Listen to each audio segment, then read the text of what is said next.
Good afternoon, Tuscaloosa, Internet World, West Alabama. What's going on out there right here in downtown Northport? You're watching the Joe Gaither Show right here on BamaCentral and BamaCentral.com.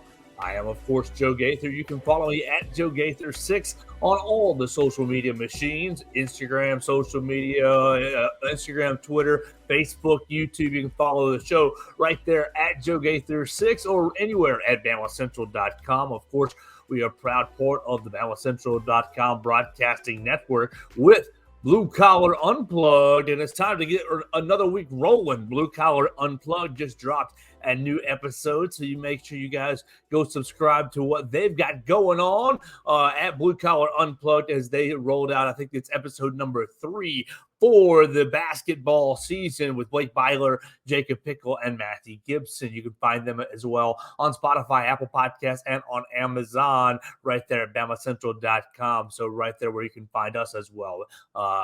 And, welcome to another week. We're going to have a lot of fun. Hopefully you had a great weekend. There was a lot of good Alabama athletics to talk about. There's a lot of good things to recap from the weekend. Alabama's 49-21 victory over the Kentucky Wildcats, and Alabama basketball's 2-0 start over the week. Obviously, we already talked about last Monday's victory over Morehead State, but the Crimson Tide played on Friday against Indiana State, winning 102-80. So they have taken a 2-0 start. So we are here to recap it all right here on the Joe Gaither Show on Bama Central and BamaCentral.com. So what do you want to get started with? Let's start, of course, with football. You can leave a comment on the Facebook side of things as we are live on Facebook, Twitter, and YouTube. You are listening to us on Spotify, Apple Podcasts, and on Amazon. If you're listening to us on Playback, send this to a friend, and we'll get the show rolling right here. Alabama's 49-21 win over the Kentucky Wildcats, and it's all about Jalen Milroe. It's all about responding to the victory, beating LSU the week earlier. How does Alabama respond to the 11 a.m. kickoff against an inferior opponent that the Kentucky Wildcats are? And come on, let's all just be honest with ourselves. Kentucky is inferior to Alabama. And they came into the game as an 11-point underdog. So Alabama really needing to show that they were that strong. If you want to be a contender, go ahead and take them out, win on the line.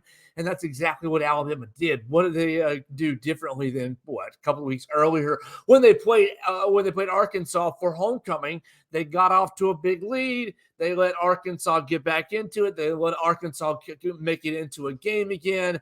And obviously they won. They beat Arkansas in that game. But things got a little tighter than they needed to against the Arkansas Razorbacks on homecoming in a similar situation, 11 a.m. game against an inferior opponent. That time it was at home. This time on the road in Lexington, Alabama jumps out and scores on its first 3 offensive drives and scores touchdowns on its first 4 of its first 5 offensive drives. So a pretty good little start for Alabama, getting off to a 21-0 start, and then Kentucky digging in, getting back at 21-7, then Alabama kind of getting back up at 28-7, and from there the route was on, getting up to 49-21 throughout the course of the game. Alabama defense coming away with stops, with an interception, with a forced fumble. Terry and Arnold having a great game. Jalen Milroe with 6 total touchdowns, becoming, I think it was the first quarterback to go 3 rushing touchdowns, 3 passing touchdowns in a game in an Alabama uniform. So come on, Jalen Milroe and this team offensively really finding itself. I think last week's game against LSU showing them how important it was to start off very quickly, and that's exactly what they did against inferior competition. Jalen Milroe finding the end zone 6 different times with 6 out of the first 7 drives. He touched the football, and then Jamarian Miller scoring as well to give Alabama its 7th touchdown of the day. And so, Alabama, they clinched the SEC West and a chance to totally sleepwalk through the day. They did not. They slept. They basically got up to Lexington and handled their business. The defense ended up holding them to just a three of 11 from third down, and ended up basically outplaying Kentucky through the entire game, holding Kentucky to just 95 yards rushing, and that's what they wanted to do with Ray Davis, holding them to just 11 first downs. They ended up with what? They ended up in the red zone just 4 times on the day, getting those 3 touchdowns, but getting 2 turnovers, holding the turnover advantage over Kentucky, and basically going up to Lexington and handling their business, and letting all the Alabama fans get off to their Saturday, basically to a nice day. So, look, Alabama is in the SEC championship game. There's 2 more games left. Alabama's playing in UTC this weekend. It's going to be a cakewalk game for the Crimson Tide. You might see Ty Simpson get a lot of action, which Ty Simpson got a little bit of action this past week with a little bit of a Jalen Milroe injury. You might see Ty Simpson get a lot of action against UT Chattanooga, and then it's going to be over to Auburn to finish out the year. Really, the rest of the season is going to be on Alabama finishing out the season against inferior competition. And they took a really nice step in doing that, beating Kentucky this weekend 49-21, really holding Kentucky down throughout the early part of the game, limiting them to 1 touchdown through 1, 2, 3, 4, 5, 6, 7, 8, their first 8 drives. And so getting up on them a pretty good margin before they got to halftime, and still keeping them down to holding to just 2 touchdowns in the second half. So it was a good day for the Crimson Tide. They're on to UT Chattanooga, but really all eyes are going to be on the Iron Bowl and finishing out the SEC season undefeated, because tomorrow night's playoff run, tomorrow night's playoff poll, it'll be the 3rd playoff poll of the 2023 season. And Alabama was still 8th in last week's playoff poll. Right there, playoff poll, college football playoff rankings. I guess we didn't have it printed right there. Alabama is still 8th in, there we go, college football playoff rankings. That's what I wanted.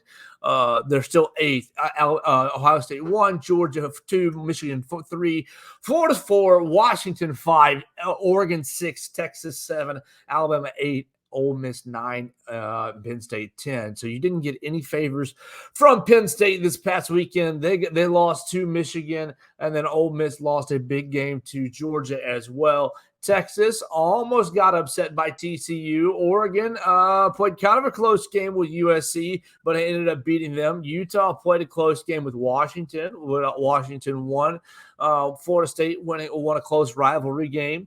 And then Ohio State beat the brakes off of Michigan State. So Alabama didn't get any help through from the other opponents from the top 7 schools. So the Crimson Tide still has to continue to win. And I think, as I've said earlier on the program, that Alabama's biggest hope this season is for Georgia to keep winning, and Alabama to get Georgia undefeated in the college football in the SEC championship game. And that way Alabama can sneak in on the last day of the season.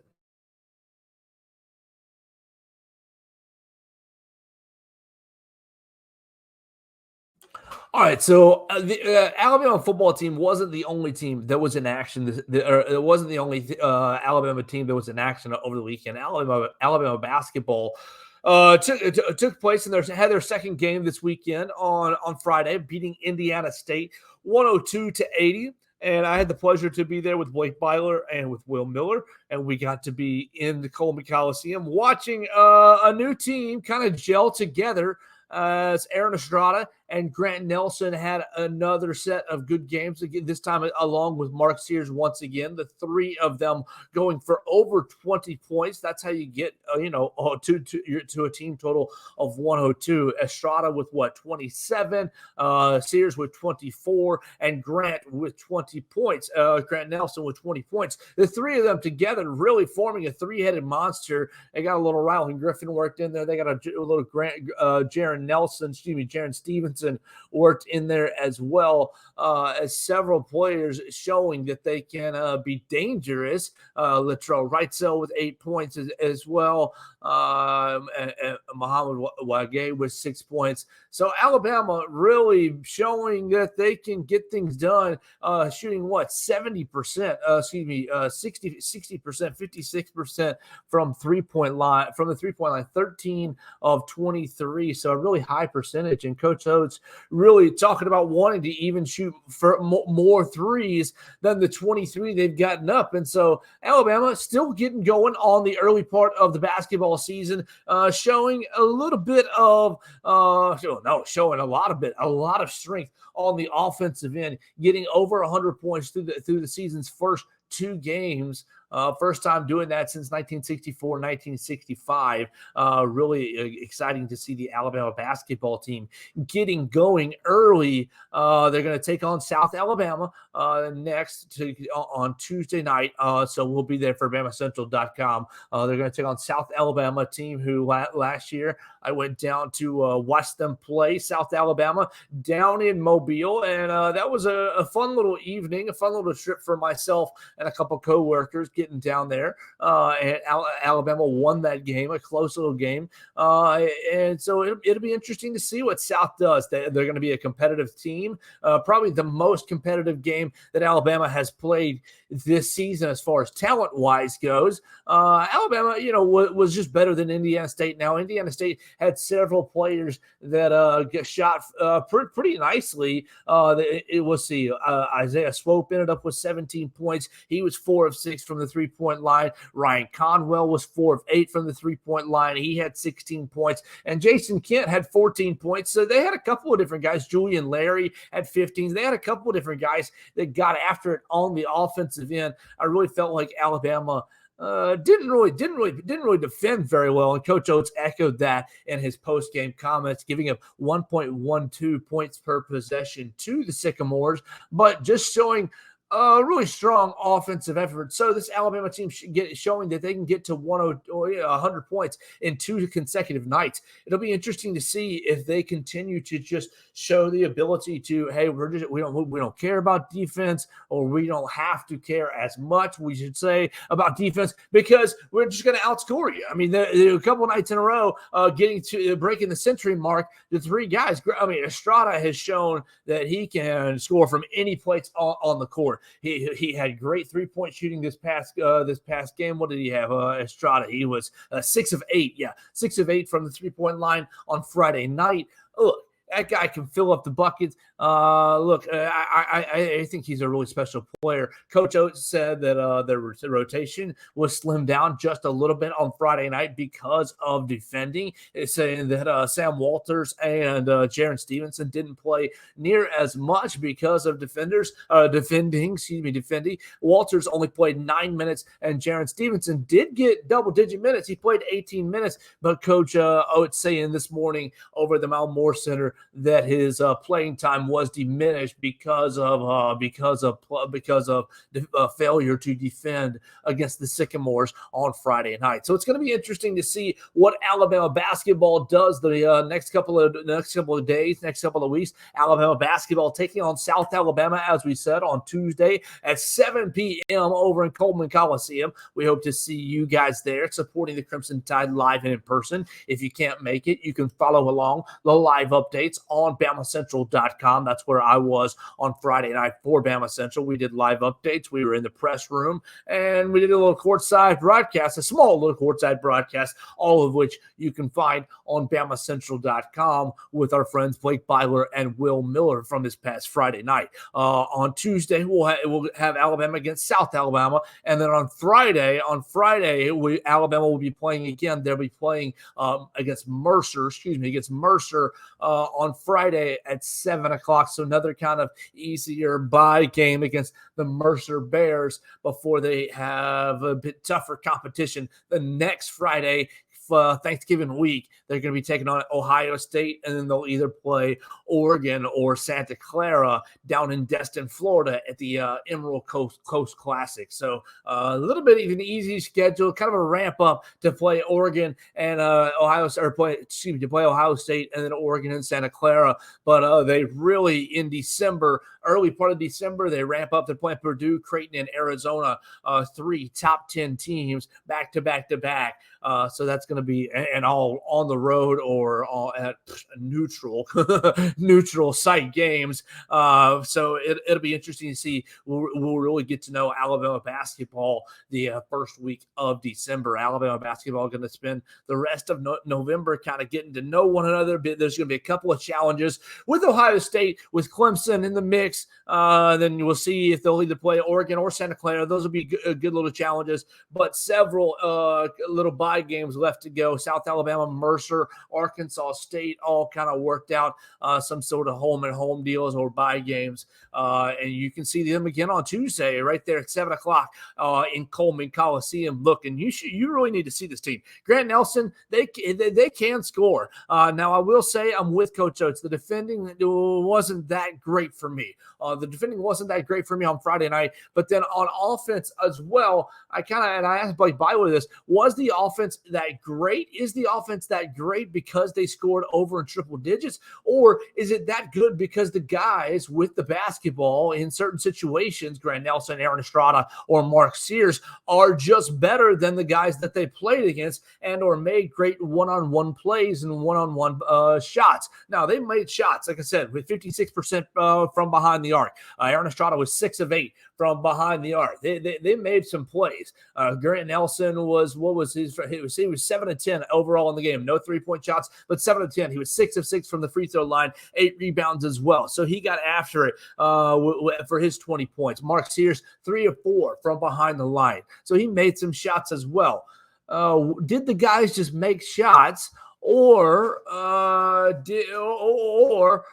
was it good overall offensive play? And Blake said, it's good overall offensive play because they're making shots. And I don't know if it's the chicken or the egg, because obviously they were making plays. They were making shots. But I don't know. I felt like the ball was getting just a hair stuck on, okay, now it's Grant Nelson's turn to make a one-on-one play. Now it's an Aaron Estrada's turn to make a one-on-one play. Maybe it's Mark Sears' turn to make a one-on-one play. And maybe that's exactly what Nate Oates' offenses was doing. I mean, they ended up getting 32 layups in the game. There were 16 of 32 from the cup, so right at 50%. You obviously want that to be a little bit better. Their points per possession were 1.445. You want that to be a little bit better, but they shot very, very well. They got into the paint. Their turnovers were fairly low. They only turned the basketball over like 13 times. Yeah, they only turned the basketball over 11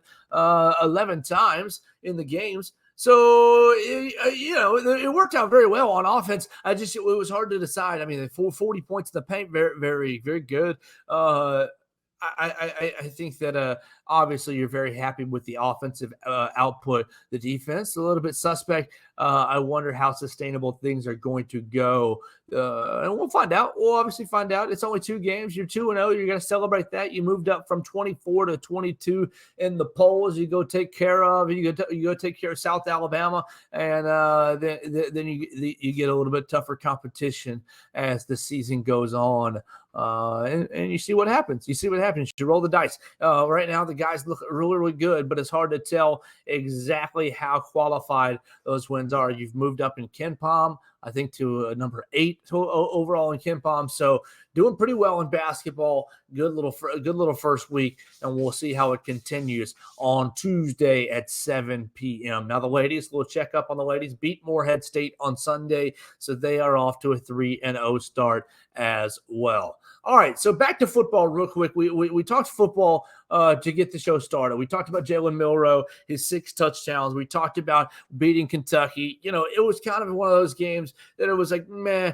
I mean, obviously, I don't want to say who cares because who cares, but who cares because you expect to be Kentucky. You expect to be a team like Kentucky, exactly like Alabama did, and so it's tough to really celebrate these games. I guess if you're Shane Beamer, he would be celebrating these games no matter what, but it's tough to really celebrate a 49-21 win for me, considering I think that's exactly what you should expect to do against a team like Kentucky. Now, you win 49-21 over Kentucky, and you have a great offensive output by Jalen Milroe, 6 touchdowns for him. He's up to over 10 touchdowns in the last 2 games. He's been playing his butt off against LSU and Kentucky, and likely he will be, have another chance to put up 2 big old games against UT Chattanooga and Auburn before he's inevitably subbed off the field, and you let Ty Simpson get some snaps against the Mocs, the dangerous Mocs, as Coach Saban will tell you today. They're second place in their league, man. Watch out. They're a dangerous team.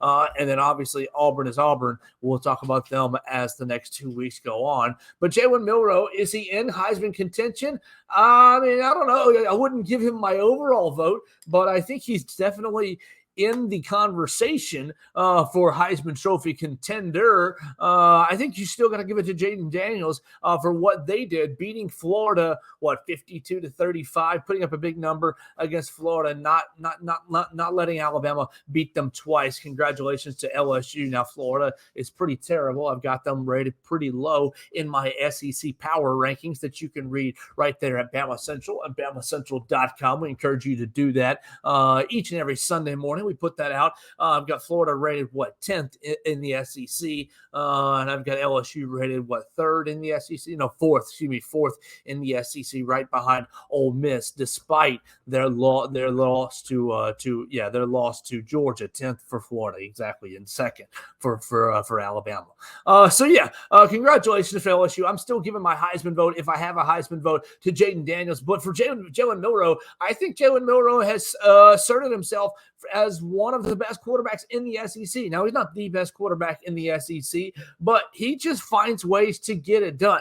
I mean, 15 of 22, yeah, he had the interception, 3 touchdowns to different receivers. I think you got to give him great consideration for, SEC Offensive Player of the Year. If Jaden Daniels didn't exist, then Jalen Milroe would be your SEC Offensive Player of the Year for his ability to run and pass. The thing is, Jaden Daniels is just doing it at a more crisp rate for LSU. Now, he doesn't have near the defense that Jaden Daniels has behind him. But Jalen Milroe, you got to admit, from where Alabama was the first week of the season to where they are now, week 11, you got to admit the Alabama offense has grown night and day, has grown 10% every week. I think that Jalen Milroe, they said it on the broadcast, once they settled on Jalen Milroe being the quarterback for the Ole Miss game, they started to develop the offense further and more around him and his skill set. I think you're seeing that. Against Kentucky, he was very, very decisive against the Wildcats throughout the entire game. Yes, I know he had the interception. I know he had, 7 incompletions. It was 15 of 22, but he had 234 passing yards. He averaged, he's averaging he's averaging a pretty good 17 yards per reception, basicling per pass. He hit Kobe Prentice for a touchdown, Amari Niblack for a touchdown, Roydell Williams for a touchdown. He's throwing passes to all kinds of players. I think that his decisiveness has grown more and more as weeks have gone on, and you got to combine that with the offensive line improving around Jalen Milroe, but 2, you got to give Tommy Rees a lot of credit. I think a lot of people have been unfairly against Tommy Rees through the first couple of weeks of the season. You got to give Tommy Rees a lot of credit. 49 points is plenty of points. Now, you didn't get any points. Really, you got to give 7 points to the defense because of the strip from Terry and Arnold and Caleb Downs putting you down at the 1-yard line. You got tush pushed in from Jalen Milroe. I guess that counted as an offensive touchdown that the defense really gifted you on a silver platter. So I guess there's 1 touchdown that the defense really gifted you. But outside of that, you straight up scored 42 points on your own. I think you will, combined with the defense that you've got right now, there might not be any better there might not be any better team in the country. I know Michigan didn't throw a single pass in the second half against Penn State to beat Penn State, but I don't think there's any better team in the country right now offensively than Alabama. I know Georgia's playing at a very high level. Obviously, they put up 50-something points against Ole Miss as well. They're playing at a high level. It's going to be great to see that matchup in a couple of weeks. But I like Alabama's chances because of Jalen Milroe, his skill set, what he can do for you offensively, throwing the ball down the field, extending the play with his legs. And when he does decide to take off and run, oh, watch out. It's 5, 7, 8 yards of play. He ended up with 4.5 yards of carry this past week. But you got to factor in a couple of sacks right there as well. So I think that Jalen Milroe, as a defensive weapon, they didn't get any sacks this week, actually. Kentucky's defense, as a defensive weapon, as an offensive weapon, Jalen Milroe is something special to behold. Now, very disappointing that you didn't get any help from anybody else, not Penn State and any Lions, even with Jim Harbaugh suspended.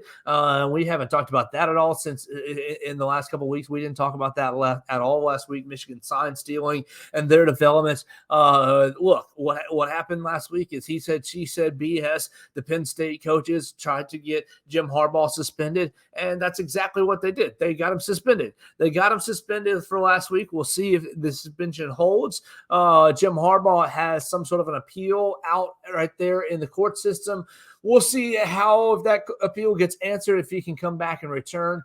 They get Ohio State in a couple of weeks. Michigan, without Jim Harbaugh, wins over Penn State 24-15. They get Maryland this week, and then Ohio State next week to finish out the rest of the season. So we'll see if his suspension will hold. Florida State also, you can't count on Mario Cristobal to do your dirty work, even though he used to work at Alabama. He lost. His Miami Hurricanes lost to Florida State 20-27. Jordan Travis with a so-so game, 19 of 21 for 265 with a touchdown. And Florida State ended up winning there to stay undefeated. They're 10-0. It's going to be interesting. They don't have that many more difficult games left on their season either. Florida State has North Alabama, and then they're at Florida. They are at Florida for their final game of the season, and they are playing a to be determined. Either going to be playing Louisville or North Carolina, maybe North Carolina State. It's going to be to be determined who they play in the ACC championship game. We'll see how they finish out the rest of the year. Washington had a chance to lose as well. They were in a close game with Utah. Couldn't get it done for Alabama, losing 28-35. So Washington, their last couple of games look like they're going to be manageable. They're playing Oregon State, who's right there at 8-2. They're at Oregon State. Might be a tough game for them, but they played in tough games in tough spots before, and then they are at home against Washington State, who's 4-6. So their last two games look pretty manageable, and then they'll probably have a rematch with Oregon the way the schedule's breaking in the Pac-12 for the championship. And speaking of Oregon, they beat USC, so they are still 9-1.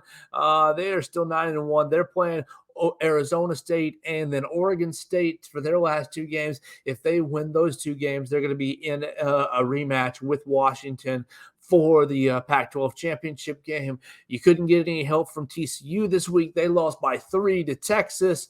So Texas is still one game ahead of Alabama as the college football playoff comes out. Texas with what? They've got at Iowa State and Texas Tech remaining, and they will likely play Oklahoma State, or if things break differently, maybe a rematch with Oklahoma in the Big 12 championship game. So that's really the kind of your look at the teams right in front of Alabama. It's going to be a lot of fun. Hey, CJ Watson, thanks for tuning in. Big wins by football and basketball. You're right this weekend. You're absolutely right. We're going to see how they can respond this coming up week against UTC, and just how and they're really going to have to get healthy. We'll talk about the health as the rest of the week goes on. My man Wendell Hare, Iron Bowl shaping up to be a good one. Oh man, Iron Bowl, Auburn getting another big win this weekend. What is a win over Arkansas really worth? I mean, what's 3 wins over what? Arkansas, Mississippi State, and Vanderbilt really worth? And I guess they're going to get a 4th win in a row over New Mexico State. I guess they're going to get, that 4th win over New Mexico State. So they'll be on a 4-game winning streak when Alabama comes to town. I mean, it's not going to get them ranked, but they're definitely they're already bowl eligible. I don't know. I mean, you beat UMass, California, and Sanford. You've lost to any good team that you've played. Alabama, if Alabama treats them like they treated Kentucky this weekend against, and takes them seriously, then I think that Alabama will come away with a big comfortable win against Auburn. Auburn's offense, they've shown that they're really one dimensional. They've struggled passing the football. So I think that Alabama, they can stick to keeping them struggling passing. Auburn, Birmingham bowl bound. You're exactly right. You're going to get a $5 ticket to the Birmingham Bowl. You can too. That'll be a fun game to watch. They'll play some team from the ACC. They'll play like Wake Forest or something like that. Well, it's going to be a lot of fun. Alabama, the new playoff poll rankings come out on Tuesday. Alabama basketball will be playing during that time, so hopefully you'll have a lot of eyes on the South Alabama basketball game. I think Alabama should be ahead of Oregon. Oregon doesn't have any as good of wins as Alabama does on its schedule. But obviously, I don't get a vote, and neither do you. You let us know what your playoff rankings would be. I think you got to have it right now with Georgia's win over Ole Miss. Georgia 1, probably Ohio State 2. I give it Florida State 3, Washington 4. Washington 4, Michigan 5, Texas 6, Alabama 7 is probably what I'm going to go with. Alabama 7, and then Oregon 8 after that. I think Oregon's very good, but their resume, their resume is not near as good as Alabama's is. And so I'm going to put them right behind Alabama. And Alabama's still going to need some help. I think Georgia has to continue to be at number 1. And Georgia, they've got They've got a joke of a week this week, don't they? Who does Georgia have? They're playing somebody bad, right? They're playing. Oh no, they're playing the only good game of the week this week in the SEC. Excuse me, they're playing at Tennessee.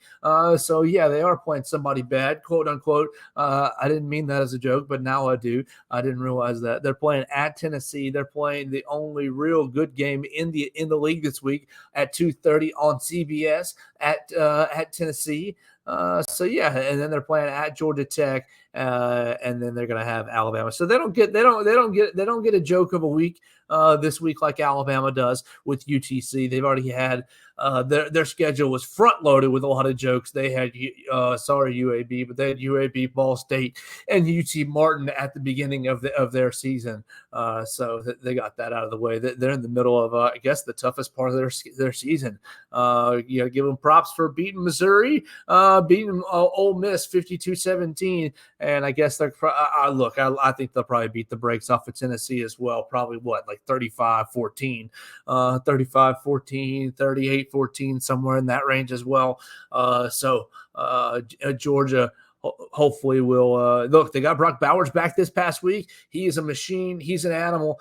We'll talk about Alabama's matchup with Georgia as the days tick by. I think we're gonna have an interesting week. I believe I've got a couple of guests lined up. We will have to confirm with them as the rest of the weeks go on. And so, yeah, we hope you've had a lot of fun with us, hanging out with us on a Monday. You can always watch us on YouTube, on Facebook, on Twitter. You can listen to us on Spotify, on Apple Podcasts, or on Amazon. Oh, one thing we didn't talk about at all, and we should talk about it. We woke up on Sunday to Texas A&M firing Jimbo Fisher.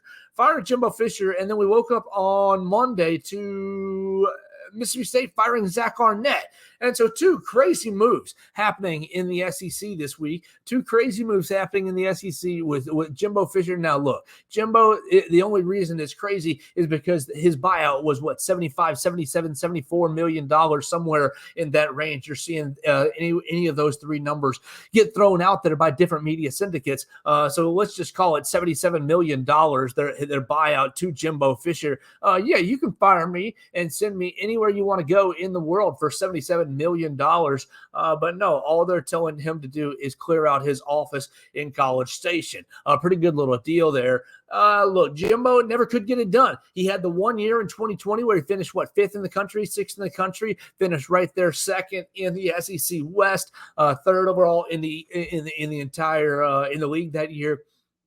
But you lost to Alabama by like 28 points. I think it was 48-20, 48-24 in that game. Look, A&M, you never got over the hump. You spent a lot of money on NIL. 2 years ago? You got the number one overall class the first year the NIL came out, and it's okay. I don't even care. I have no begrudging that you did that, and that's how you got that class. No begrudging at all. Good for you. Go do it again. But you couldn't develop that class. A lot of that class did transfer out. I hated the comments of people that day after that first signing class saying, "Oh, they're all going to transfer out." I was like, man, wait and see. But no, a lot of them did, and some of them went right to LSU and went out to other big SEC programs. Denver Harris comes to mind. Denver Harris already on the ropes at LSU and kind of off that team as well. Look, so you paid big money for that big recruiting class, but you couldn't develop it. You couldn't hold it together. You couldn't build it for the future. Yeah, LSU, A&M, you've had some bad luck with quarterback injuries in the past. Kyler Murray was a good little quarterback for you. No, not Kyler Murray. What's the Kellen Mond. Kellen Mond. He was a good little quarterback for you, but he wasn't great. He couldn't get you over the hump. I think that Jimbo Fisher, you totally underperformed at Texas A&M, and the only thing that was crazy about you getting fired was the big buyout. It stinks. Does it stink that you got fired in the middle of the year? Yeah, it does. You don't want anybody fired in the middle of the season, and obviously Coach Saban said as much. I don't really ever pull for any coach to lose his job unless they really deserve it. I don't really think that Jimbo was in the he really deserves it camp, but I believe he was in the okay, that's an understandable move camp. Texas A&M, they're expecting high results. My biggest question was, is Texas A&M an elite football job? I think that it is based off the money that they have to spend. Sure, the location's a little bit funky, and now that they're not going to be the only team in Texas recruiting in the SEC, and that's going to be a little chink in their armor. That was a little bit of a gold star or a little flower in their cap, a feather in their cap, used for Texas A&M. But I think it is an elite job. They spend at an elite rate. Their facilities are top notch, and their fans are well represented. Their fans travel very well, and their fans are very passionate. So I do think it's an elite football job. And Jimbo Fisher getting fired just goes to show how passionate they are about winning in the SEC as well. So it's going to be interesting to see who they hire. For Mississippi State, firing Zach Arnett, you can see that coming a mile away. You fire Zach Arnett, what, 9-10 games into his tenure, replacing Mike Leach, and rest in peace, Mike Leach. Look, you replace Mike Leach, and it's like, as soon as his funeral happened and you got in charge, you fired half his coaching staff, you replaced his coaching staff, you replaced his philosophy on offense, and you expected things to work, and they absolutely didn't. And you've proven, look, every time I saw Zach Arnett in the media or on the sidelines, he acted like a little jerk, like an uncontrolled, petulant child, emotional little jerk. He acted like there was no way his team had a chance to beat Alabama at any point. We listened to any press conferences that week. I think that Zach Arnett was in way over his head as an SEC head football coach. And maybe he was done a disservice by receiving that head football coaching job right after, right in that miss, that being his very first head football coaching job. But I think that Zach Arnett just proved that he wasn't ready to be a leader of a program. And man, and really, the wins and losses were just representative of the fact that his program was really not going anywhere under his leadership. I know that people can say, "Oh, it was only his first year. It was only his first year," but you could tell that he had lost the locker room already in just his first year. So both coaches getting fired. Whispers about Sam Howell, not Sam Howell. Whispers about Sam Pittman being next in the SEC. We'll see how it goes. Obviously, as it is that point in the year, as programs are making transitions, we will see how it happens throughout the rest of the SEC. But for now, so long Jimbo and so long Zach Arnett, as both coaches getting dismissed from their respective programs. Very interesting. Both coaches getting fired after playing one another this year. Obviously, you can see why the coach who lost 51-14, wasn't that it? Losing this weekend. Obviously, you can see why. 51-10. Excuse me, Mississippi State losing. You can see why Zach Arnett lost his job.